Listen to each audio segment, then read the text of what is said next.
The Michael Hatfield RE team presents Real Estate and More. Bay Area real estate is different than in all of America. And why? What's up with home buyers? What's on sellers' minds? How is the market? And much, much more. Now, here's your host, Michael Hatfield. Welcome to the Real Estate and More Show, your go-to show for helpful real estate insights. Today, we're diving into just why having a professional realtor is crucial when buying or selling a home. Did you know that it is reported that homes sold off the MLS lose an average of $5,000 in that transaction, adding up to $1 billion in lost value nationwide? We'll break down the importance of working with a licensed agent, the latest mortgage rate trends, and why you should buy the home and date the rate.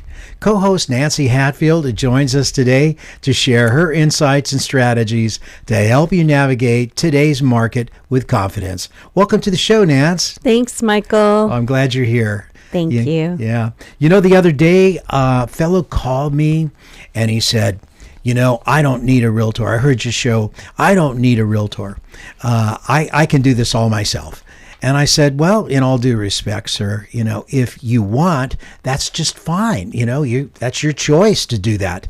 But the reason that you definitely want to think about, you know, having a realtor represent you is the same reason that you would have a lawyer represent you if you were accused of a wrongdoing. You don't want to give up your piece of your farm. And generally speaking, you know, what Zillow now is saying, and the Big Z with the latest report, you leave money on the table if you do not have a licensed realtor working for you. And so, you know, that's something to really think about and something to really seriously consider. You want somebody on your side and someone that takes care of you. You have to be an agent also to access the multiple listing service. And homes that are not listed on the multiple listing service, according to Zillow's newest report, they lose quite a bit of money. It's something like $5,000 a transaction. So to access that MLS, you need a licensed realtor, someone that has put their integrity, their credibility on the line to become a realtor. Then once you've paid the necessary dues annually and the subscriptions and such, then you can access the MLS, which is the most accurate source of data on the internet currently. So that's just another reason that you would want to do that. Don't you agree? I do agree. Well, tell me more. So in the San Francisco Bay Area, these homes off the MLS typically sold for $4,975 less than those listed on the MLS in 2023 and 2024, a median loss of 1.5 nationwide. This study showed 1.5%. Yes, right? 1.5% nationwide. Wow.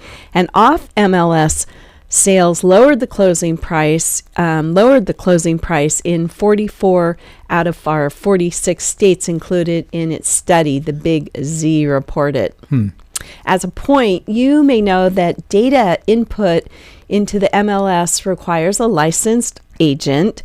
And by the way, the MLS provides the most accurate source of information about a seller's home, and sellers in 33 states experienced median losses exceeding 1%, and sellers in 10 states saw losses greater than 2%. So that's significant. Yeah. Not anybody can put information about a property into the MLS. Not anybody can do it. You have to be a licensed real estate professional in order to put that information into the MLS.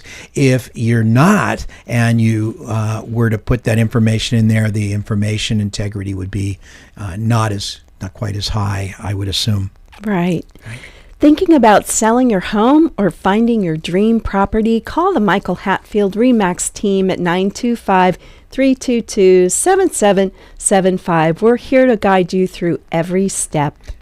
The greatest median loss, by the way, in the report on selling your home with a use of the MLS versus not, by the way, was in California, where sellers not using the MLS saw an average price reduction of $30,075 or 3.7%. And that was followed by New York, which was off 3.7% or $13,749, and then Massachusetts at 3.4% or $20,171 difference. That's a medium loss where sellers not using the multiple listing service saw that price reduction in what that home sold for. That would make me motivated to have it on the market versus not. But sometimes there could be a reason or two, I suppose. On the MLS, right? That's the market. When a realtor tends to say on the market, it means on the MLS, that it's put on the MLS and then vetted with anybody out there through the various syndications that are a result of having a home or placed on the multiple listing service.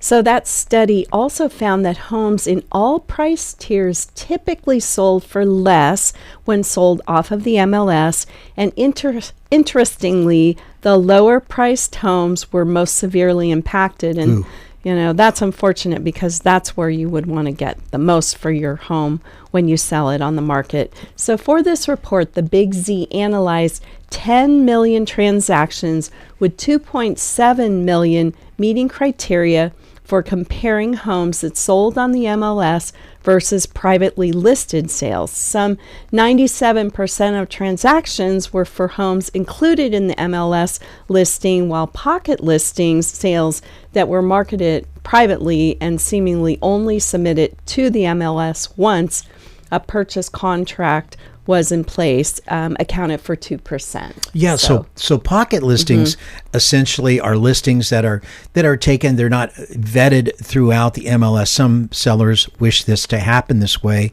So like you could take a listing and instruct your agent that, hey, I only want to have the property market throughout the agents of RE/MAX Accord. Right. And so in our meetings that we have intra company, we would market the property that way. That's called a pocket listing in simple terms. So just to let you know. Right. You don't always hear that term, so you might not know. No. Okay. So anyhow, I just find this information really remarkable, and I'm not trying to justify a job for me and my family. It's that people need to understand that real estate professionals are just that. They're professionals. You would not want to hire an attorney because he has the word attorney in back of his name. You would want to hire a very good attorney if you are accused of wrongdoing. In real estate, it's a function of not only aggravation and frustration if something goes wrong, but it's also a function of your hard-earned dollars. Whether or not you're a buyer, you end up paying more. If you're a seller, you end up not getting as much of proceeds back from your sale. I just find this information very, very interesting. We're going to take a short break. We'll be right back. RE/MAX. The Real Estate Minute with RE/MAX expert Michael Hatfield. Bay Area housing markets are always changing. What should we think of that, Michael? Mark Twain said, "I seldom saw an opportunity until it ceased to be one." We live in the greatest housing market in the nation, but careful thought should be given each time one buys or sells a home. A good agent can help you grasp a great opportunity. Tell us about discount agents, Michael. Discount agents can list your home, but without telling my secrets, they're unlikely to do all we do for clients. It's an unnecessary risk to save a few thousand by hiring a junior agent and lose tens of thousands through a poorly done transaction. You don't know what you don't know. It's wise to hire someone who does. If you or someone you know is interested in buying or selling a home, call the Michael Hatfield RE/MAX team at 925-322-7775 or go to michaelhatfieldhomes.com.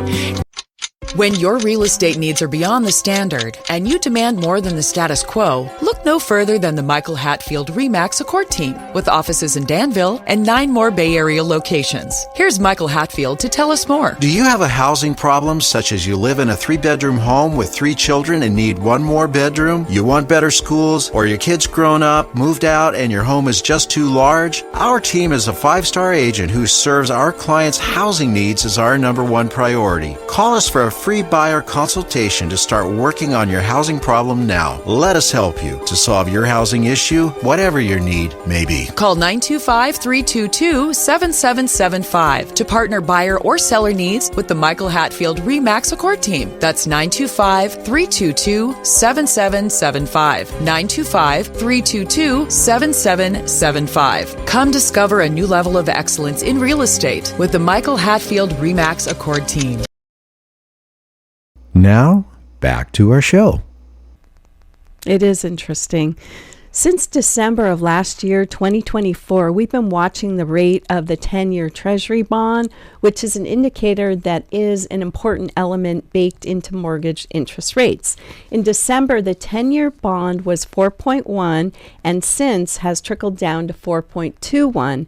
As we've said before, we believe that loan mortgage rates are going lower, perhaps into the 5s in the near future. Nobody's saying that, but we are. We are. We understand that, yes, we do understand that weaker economic data is what tends to promote bond buying, which in turn pushes the home loan rates lower. We note that a person with great credit can rope in a 30-year fixed loan at around 6.37%, even better perhaps. So just think, on a $500,000 loan at 6%, your payment would be $2,974 per month, and a $500,000 30-year loan at 7%, 1% difference, would make your payment what, Michael? Well, $3,293. And the famous saying that comes from our colleague Erin Merritt. Yes, it does. What does she say? Buy the home, but date the rate.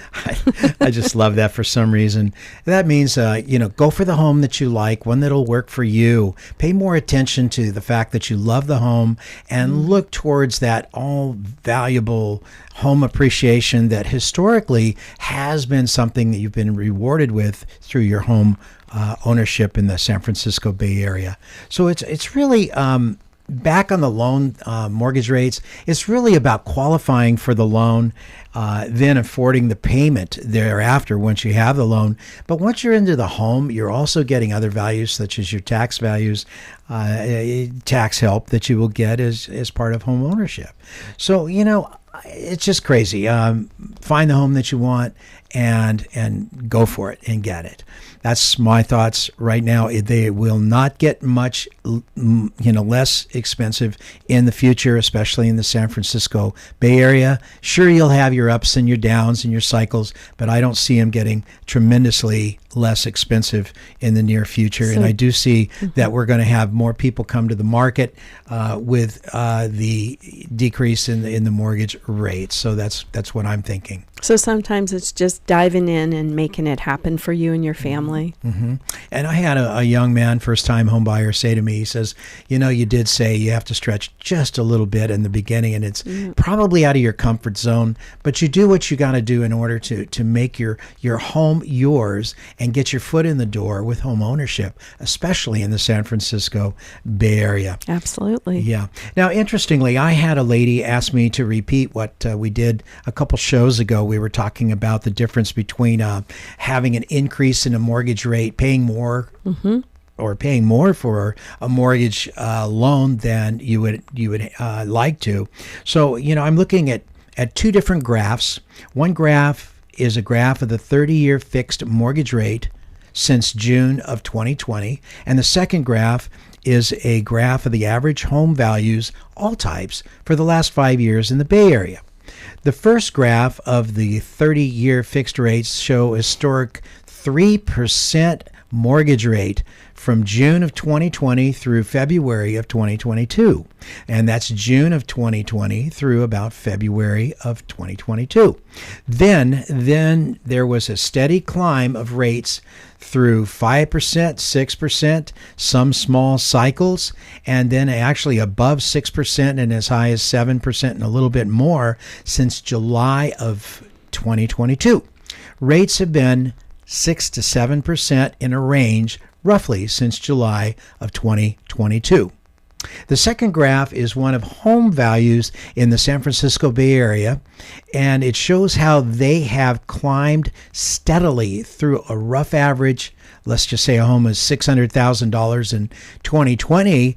In 2024, that value is $200,000 greater. It's at $800,000. This is a typical example that we've seen in home appreciation in the San Francisco Bay Area.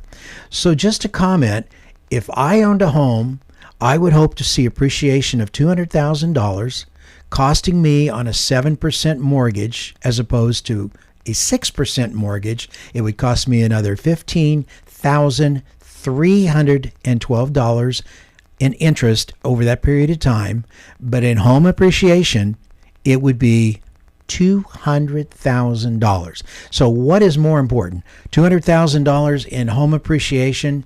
If you can afford it to pay the $15,312, you're getting back roughly $200,000 you hope in historical appreciation by the home.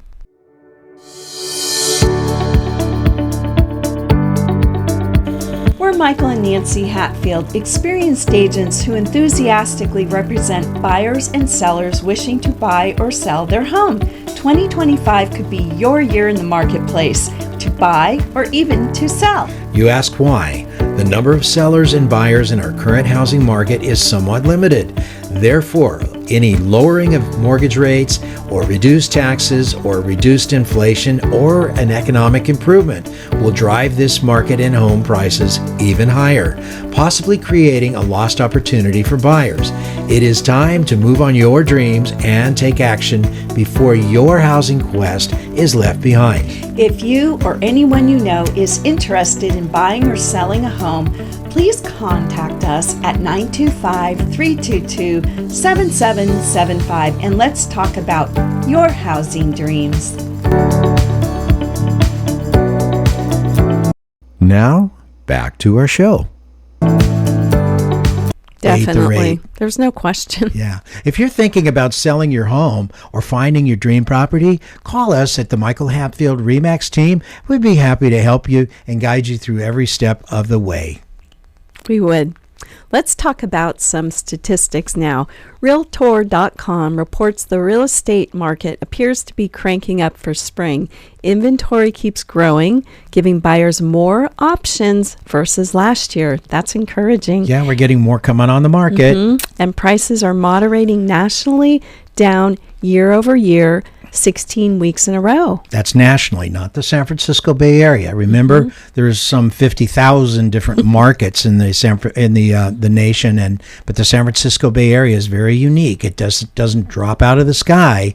The values hold pretty solid here. It is unique. The Mortgage Bankers Association reports mortgage credit availability increased to start 2025, rising to its highest level since June of 2022, calling it a positive development for the spring home buying season, and that's right around the corner. A national online real estate database found that at the start of February, there were 5 months of for sale inventory near a 6-year high. A key point, economists seek a 4 to 6 month supply as a balanced market. So that's how they view it. So we have homes staying on the market longer, Right. but the values are holding up there in the San Francisco Bay Area. At least that's how it appears to be at this point in time. And we've been saying that all along is that we've had an equilibrium of homes on the market, the number of homes on the market to the number of of potential buyers, and it's been that way for months and months and months, and perhaps even a year, almost 2 years, and a limited number of transactions. And that if anything changes, if the economy improves, mortgage interest rates improve, what we're going to have at that point in time is a much more active market, and will also likely make the prices in the San Francisco Bay Area homes go upward. Sure. Yeah. So let's, what goes into a FICO score? I want you to help me out on this, Nance. Let's hear. A lot of people are interested. We've heard a lot about FICO scores and credit reports and such. A credit report is something that a mortgage lender will look at and say, okay, well, is Nancy and Michael qualified to make this home purchase? And then, of course, according to the income that's also taken, they put all of that into their magic database, and up it comes. Yes, they are. We hope, and that will be it. Well, back to the FICO score. That's a score that the credit reporting agencies develop for you, and it's a little bit different process on each one of the three credit reporting agencies: TransUnion, Equifax, and Experian. Each one of them have a little bit different formula, but essentially, what goes into them, Nance? So the 5 categories, right? Right. Payment history is 35% of a FICO score, based on whether someone pays their bills or not, or whether they pay them on time, I guess. That's on time. Yep.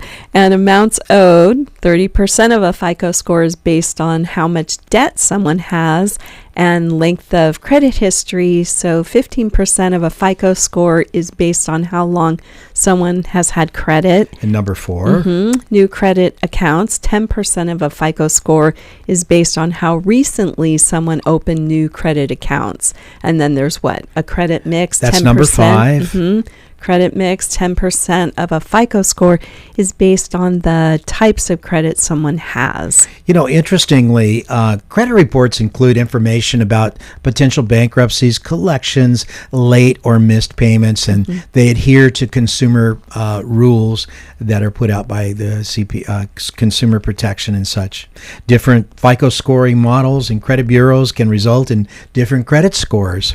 And interestingly, if you go to get a mortgage loan, most all of the lenders require what they call a tri-merge, which means that there is a report from each one of the major 3 credit reporting agencies, and then they decide if they take the average of those or the lowest of those, or what they use in order to make their credit decisions. We're going to take a short break. We'll be right back. There's a shortage of Bay Area homes for sale, and you've been watching home prices rise year after year. And now your home is worth a great deal more, and you're thinking, time for something new. Why not sell before interest rates and market conditions change everything? You'd like experts who can help you get the best deal possible, negotiate on your behalf, and work hard to ensure a smooth transition. List your home with us. If you're buying or selling a home, call us now. Working with Michael and Nancy, I was a first-time home buyer, and I was very nervous about the process. I didn't really know what to expect.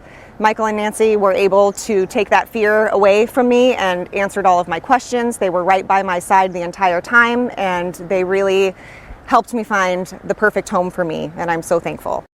For excellence in real estate, call the Michael Hatfield RE/MAX team at 925-322-7775 or go to michaelhatfieldhomes.com.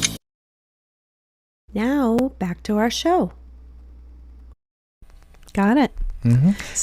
So, to recap, the main categories considered for a FICO score are a person's payment history, 35%, amounts owed, 30%, length of credit history, 15%, new credit accounts, 10%, and types of credit used, 10%. FICO scores are available from each of the 3 major credit bureaus, which you mentioned, and they're based on information contained in the consumer's credit reports. And for a mortgage loan, a lender typically requires, as I said before, 3 of the credit reporting agency reports. Credit decisions are made upon those. That's called a tri-merge again. If you are ready to make a move in the real estate market, get in touch with the Michael Hatfield RE/MAX team at 925-322-7775. We're dedicated to helping you buy or sell with confidence. Wow. I want to talk about inflation. In January, inflation was up. Now, inflation typically does not encompass two very important things where middle class people like myself and tend to feel it, because the inflation reports, generally speaking, do not include energy like fuel, oil, diesel fuel, or they don't include food. And these are the first places we feel if inflation is really at work, is in food and in energy. So, I've been kind of fascinated by that because food and energy are somewhat connected together, meaning that if you're going to the grocery store and you're going to buy eggs, let's just say eggs, and the price of eggs is high and the price of bread is high, it's generally speaking because the people that have delivered it from the manufacturer, the eggs and the loaves of bread, are having to pay high amounts for their diesel fuel to deliver it. So if the price of diesel fuel and energy goes down, then the price of your eggs, the price of your loaves of bread are going to go down. So the two are somewhat connected together in my view. In January, it surged. The headline consumer price index rose by 0.5% month over month and 3% year over year. And one last point that I would like to make, I'd like to talk about the trust-owned homes that are not showing additional insured either trusts or LLCs, which may be on the deed, as being part of the listed ownership in insurance declaration pages. So I can probably say that a little bit better. On your declaration page for your home, you want to make sure that as an additional insured that it shows your trust if you are deeded, in fact, in a trust. You don't want to leave that out. And your insurance company should be very willing to put your trust or your LLC on the additional insured portion of your declaration, your insurance homeowner declaration page. That's point. Important because it came to light down in the Los Angeles region after the fires.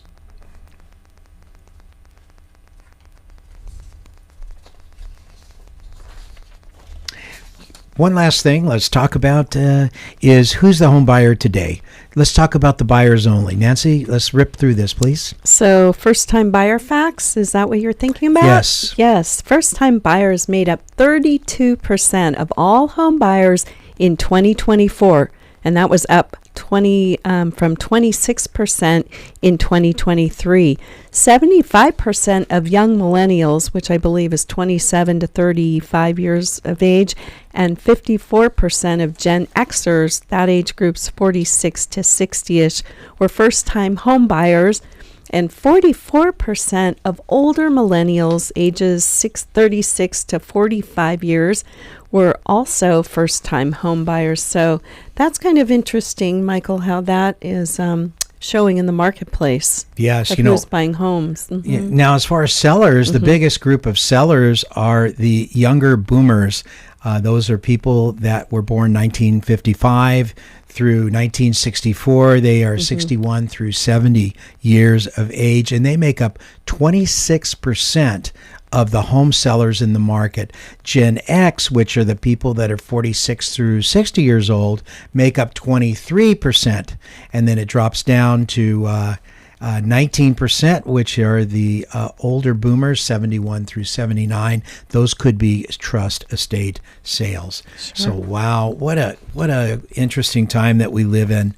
One thing I'd really like to point out is Proposition 19. Let's go to that one and talk about that for a minute. Proposition 19 took effect in April of 2021. It allows a homeowner, when they sell, to transfer their tax basis for capital gains purposes to the new home in another county within California. Yeah, who qualifies for that? Who qualifies that? Okay, for that, you have to be 55 years of age or older, right? You must be severely disabled or be a victim of a natural disaster or wildfire. Key benefits, Yep. you can transfer to any county in California, unlike previous laws, which limited transfers from specific counties. So you could, maybe Alameda County would honor a transfer in from somewhere else. Maybe they wouldn't. But now any county, if you qualify, will allow that transfer of your tax basis in regards to capital gains anywhere, any counties in California. How do you apply, Nance? That could be highly beneficial. So how do you apply?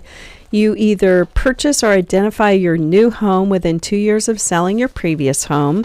You complete the required forms with your county assessor's office. You submit documentation proving your eligibility, your age, verification, etc. And you await confirmation from the county assessor's office regarding your adjusted tax basis. Very good. Really a lot of information in the show today. I hope everyone was sitting there and actually paying attention so that when they go to use these things in their home buy or their home sell, or just nice to know that they actually do it. So, hey, a lot of great information. Thank you for being on the show, Nance. Thanks, Michael. It's all good information.